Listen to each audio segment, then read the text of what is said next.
आम्ही आलो मग आता गुप्त गोदावरीचं दर्शन घ्यायला. रात्री मंदिर बंद झाल्याचं दर्शन झालं नव्हतं. मग सकाळी आलो तर पाहिलं तर लंबी लाईन होती. मग ही पहिली गुफा होती. अशा 2-3 गुफा आहे तिथं. सागरनं गुफेत घुसताबरोबर म्हणून, भाऊ तू काही कर मलाच घे फक्त, कारण गुफाच तेवढ्या चांगल्या होत्या.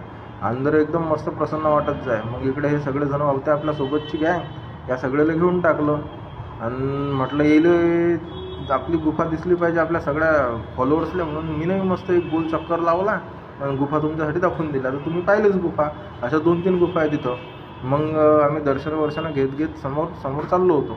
मग पुढे गेल्यावर आम्हाला समजलं अजून 3 गुफा आहेत. मग बाहेर आलो दुसऱ्या गुफेत जायला. तर मग म्हटलं मंदिर रात्रीचं दाखवतं आपण, आता दिवसाचंही दाखवून मंदिर कसं दिसते. तर मग हा मंदिर बी तुम्ही पाहून घेतलं. पहा की मोठी लाईन आहे. दर्शन झालं बापा आमचं.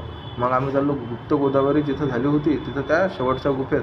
अंदर गेल्यावर मग ही गर्दी, वरून गरमी आणि खाली पाणी आणि एक सिंगल रस्ता आणि सगळेजण असे भयानक घाबरत बी होते का, टेन्शनमध्ये होते आता कसं करा आणि काय करा.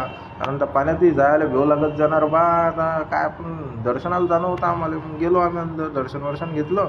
आणि तुम्ही पाहू शकता कशी आहे गुफा. एवढ्या मेहनतनं तुमच्याकडे ब्लॉग बनवून राहिलो, तेवढं सबस्क्राईब आणि फॉलो करता आपलं चॅनल.